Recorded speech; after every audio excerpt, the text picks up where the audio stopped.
interesante para abordar. Totalmente, vos sabés que yo estaba pensando, ¿no? Recién terminamos el mes de mayo, hubo muchas jornadas que tienen que ver con los derechos de las mujeres, de las leyes sexuales y reproductivas de las mismas, y es por eso que estamos recibiendo a Azul Córdoba, integrante de MISU. ¿Qué tal? Bienvenida. Muchas gracias. Para que nos cuentes, todas estas jornadas que se estuvieron realizando, incluso estuvo la 10ª Jornada Nacional de Derechos Sexuales y Reproductivos en Uruguay, ¿no? Sí. Bueno, Mujer y Salud en Uruguay, MISU, organiza estas jornadas por la salud y los derechos sexuales y reproductivos desde el año 2012. En particular, esta 10ª es una suerte de... no de cierre, no queremos decir la palabra cierre porque siempre vamos a seguir encontrándonos, pero sí como un ciclo. Digo, llevar 10 jornadas, 2012 eso implicó hacer 2 jornadas por año, con una concurrencia masiva y que además, que fue increyendo en estos 5 años. Y en particular esta 10ª tuvo lugar el viernes 26 de mayo, como excusa, digamos, o en el contexto del 28 de mayo, que es el Día Internacional de Acción por la Salud de las Mujeres. Por eso hubo distintas actividades durante el mes, en particular durante ese último fin de semana. Y nada, me parece que es súper interesante en realidad también recordar que esta fecha, que se cumplen 30 años de la declaración de esta fecha, que fue en el 87, y que tiene que ver con un impulso de organizaciones feministas en su momento, 87, ¿no? Reunidas en Costa Rica, que deciden distintas organizaciones que defienden los derechos de las mujeres, reivindicar, pensar en especial qué cuestiones de la salud de las mujeres hay que luchar y hay que visibilizar, y por eso se decide armar una fecha, ¿no? Que claro, somos bastante dependientes las personas de la fecha, de los aniversarios, y eso yo creo que funcionan también como excusas para poner en agenda determinados temas. Desde MISU, optamos este año por juntarlo con las jornadas, que ya te digo, reúnen alrededor de 250 personas de todo el país, y eso es súper interesante en un contexto, digamos, que venimos de años de una suerte de desmovilización social, sobre todo de organizaciones de todo el país. Digo, en Montevideo vemos bastantes movilizaciones, quizás no tan masivas, excepto algunas como comentábamos ahora fuera del aire, ¿no? El 8 de marzo y demás, pero Azul, ¿sabes que yo te escuchaba? Y es verdad que en los últimos años se ha visto, la sociedad, digamos, ha salido a la calle, es como que se ha puesto más activa en estos temas, pero generalmente nos olvidamos de lo que pasa en el interior. Sí, totalmente. ¿No? Este año, obviamente, fue un año impactante a raíz del caso en el mes de febrero de la mujer que se interrumpió su derecho, digamos, a decidir abortar, y eso sacudió un poco lo que sucede en el interior. Pero me gustaría que nos cuentes un poco más, independientemente de ese caso, ¿qué está pasando? Bueno, estas jornadas son interesantes por eso, porque tenemos como un panorama bastante profundo de lo que ocurre en el interior del país. Porque ya te digo, vienen alrededor de 250 personas y esto es interesante el dato, en particular en esta 10ª jornada tuvimos un 60% de participantes nuevos, es decir, que es una agenda, la de derechos sexuales y reproductivos, que si bien sigue siendo novedosa, sigue siendo interesante para las nuevas generaciones. Entonces, ¿qué pasa en el interior? Vos decías recién el caso de Mercedes. Para MISU, digamos, fue obviamente, creo que para todos fue muy impactante. Para mí eso fue impactante, fue más que nada indignante en realidad por lo que le pasó a esta mujer, ¿no? Recordemos, y en Mercedes. Pero no fue, te podría decir, una sorpresa. ¿Por qué? Porque el Observatorio Nacional en Género y Salud Sexual y Reproductiva de MISU, que es uno de los primeros observatorios, digamos, independientes en Uruguay, que monitorea, que estudia en territorio los servicios de salud sexual y reproductiva, cómo funcionan, es decir, un observatorio independiente al Estado, que monitorea al Estado, ¿no? Esta función que no debería perder la sociedad civil, de estudiar, de revisar y de hacer una suerte de control ciudadano, de fiscalización por fuera. Entonces MISU, en 2015, presenta su estudio de litoral, donde sale, entre otros datos, se recupera el dato de qué porcentaje de objetores de conciencia hay, se sigue conociendo y se sigue repitiendo el dato de Salto, ¿no? Como este dato importante de que hay 100% de ginecólogos objetores de conciencia, pero MISU sigue monitoreando ese dato, además lo produce, lo genera MISU estudiando los servicios de interrupción voluntaria del embarazo. Pero además sigue ahí, cuando captamos ese dato de Salto, dijimos, acá hay que seguir buceando qué pasa en otros departamentos. Entonces, cuando vamos a Soriano, cuando vamos a Paysandú, cuando vamos a Río Negro, vemos que hay datos muy similares, con sus especificidades, pero en Mercedes, por ejemplo, en particular en la ciudad de Mercedes, hay un 100% también de objetores de conciencia.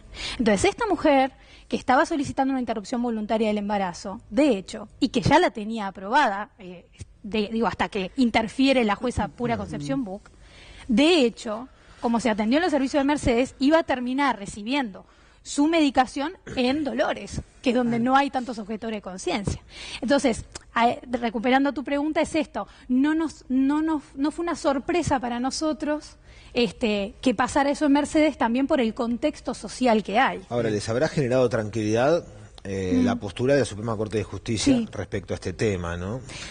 Hablando de que buscar la inconstitucionalidad respecto a esto es inadmisible, ese fue el término que utilizaron. Sí. Pero a su vez también los médicos que se amparan en la objeción de conciencia están precisamente también amparados dentro de lo que es la Constitución, lo que la ley les permite a ellos. Sí. Hay ahí también una confrontación de intereses, ¿no? Difícil de resolver, en donde, bueno, hay mujeres que pueden quedar en el medio también, ¿no? Es que la objeción de conciencia es una de las principales barreras que venimos denunciando nosotros. Pero barreras legales. Dentro en el marco de la ley. Claro, está bien el detalle, porque después hay otras barreras que no están en el marco de la ley, pero que son más a nivel cultural, que nos faltan, como por ejemplo el estigma hacia la práctica de aborto, que sigue muy vigente en todo el país, y es mucho más sutil, porque podés denunciarlo, puede pasar más por una percepción, pero el estigma es mucho más difícil de medir. Sí. La objeción de conciencia es más fácil de medir, en la medida en la cual deben registrarse los objetores.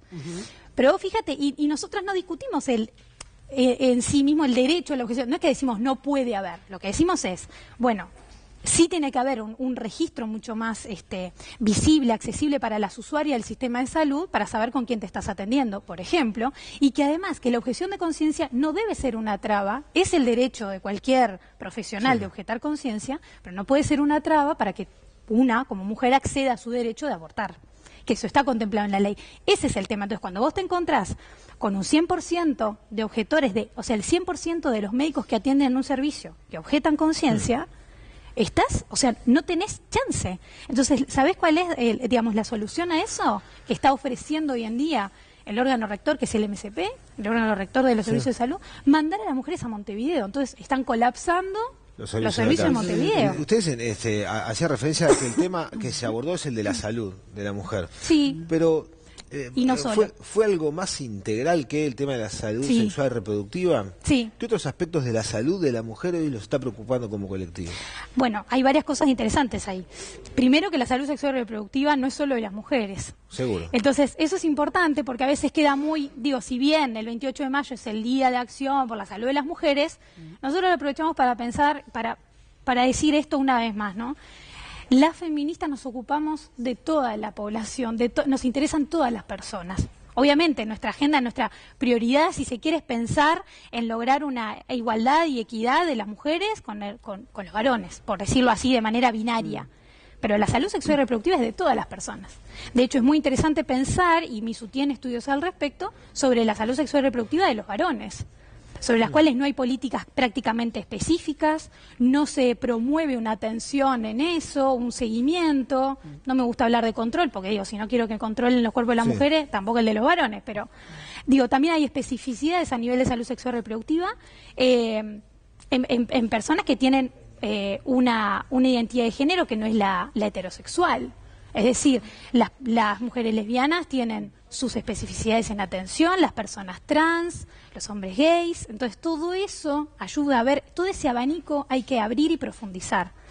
¿Sobre qué otros temas en la agenda específica de salud de las mujeres hablamos? Y bueno, sin dudas hay que visibilizar, por ejemplo, otros tipos de violencia de género, como es la violencia sexual, que sigue teniendo un rechazo en la atención en los servicios de salud importante. En esto de vuelta, a nivel sutil, ¿no? Porque por ley tenemos un montón de contemplaciones, pero al momento de que las mujeres llegan al servicio de salud, sabemos, por consultas que nos llegan a Misu, de algunos rechazos, de reticencias a atender, a ver, ni siquiera mujeres adultas, adolescentes que sufrieron abusos, violaciones, y que los médicos no se están animando, por ejemplo, a hacer la denuncia. Eso lo sabemos de primera mano. Claro. Entonces, también recibimos, por ejemplo, como organización, consultas que nos exceden y que tenemos que poder derivar a organismos del Estado, hay mujeres, al INAU, no solo al MSP, y sin duda también un registro que ahora está teniendo el Observatorio de MISU es que los espacios adolescentes, si bien están contemplados por la ley, prácticamente no existen, es decir, no están desarrollados, ¿no? Y esto es un dato interesante para pensar, dado que además, por ejemplo, en la 10ª jornada, casi el 50% de los asistentes fueron personas entre 18 y 30 años. Por lo tanto, esta es una agenda que interesa mucho a los jóvenes. Sin duda. Y sin duda hay muchísimo trabajo todavía que queda por hacer. Es como que recién, parecería que recién estamos empezando, pero en realidad también hace mucho tiempo que están trabajando. Entonces, es como que mucha tarea por delante. Tenemos para presentar esto, sí les puedo adelantar, porque vamos a empezar a hacer la difusión en esta semana y la que viene. El 28 de junio vamos a estar presentando los resultados de los monitoreos de los servicios de salud de Montevideo, que va a ser en el Hotel Crystal Palace a la mañana, el 28 de junio. Y eso es una invitación abierta a todos para que conozcamos cómo está la implementación de esos servicios, que también tiene que ver con atención a personas que viven con VIH, ¿no? Todas estas cuestiones. Estaremos atentos entonces a los resultados, a esa jornada. Azul Córdoba, integrante de MISU, muchísimas gracias por haber venido y compartir todos estos datos con nosotros. Gracias a ustedes por la invitación y además, bueno, como decía antes de empezar fuera del aire, realmente también es un lindo desafío poder hablar después en un espacio como este magazine, donde, como decía Cristian Fon fuera del aire, se da vuelta a la página, pero no está bueno, no registrar. Está bueno registrar que hablamos de estos derechos sexuales y reproductivos, de los derechos de las mujeres, porque existen, porque fueron aprobados, porque rigen en el Uruguay y porque no podemos obviar, si bien podemos pasar la página, que este músico el año pasado justificó actos de violación, que reproduce la cultura de la violación y que fue, digamos, penalizado a nivel del Instituto Nacional contra la Discriminación en Argentina por este tipo de dichos, por dichos misóginos y por reproducir prácticas absolutamente misóginas y patriarcales. Y eso está bueno recordarlo y por eso también va tanta gente y está tanta gente interesada, porque estamos empezando a visibilizar estas cuestiones y no las vamos a dejar pasar. ¿Tú escuchaste las explicaciones de...? Sí, las escuché y también me parece que se hizo como una alusión, digamos, casi como una entelequia, y digo, creo que hay que recordar lo que dijo, no dijo cualquier cosa, ¿tá? Y eso es importante. Está claro lo que dijo, la gente está bueno igual, me parece recordarlo, porque así como lo escuchamos a él, digamos, dando sus explicaciones, por la opinión pública en general, más allá de los organismos que vos mencionabas, y creo que la opinión pública también. Totalmente. Creo que la gente no pasó la página todavía. Y eso me parece que es muy bueno y que por eso digo, lo relaciono con esto, con este interés que hay en pensar la salud, los derechos sexuales y reproductivos, los derechos en general de todas las personas, de una manera más integral, que es una lucha que venimos dando hace mucho tiempo y que está dando sus frutos. Azul, quedó claro. Muchísimas gracias. Bueno, gracias a ustedes.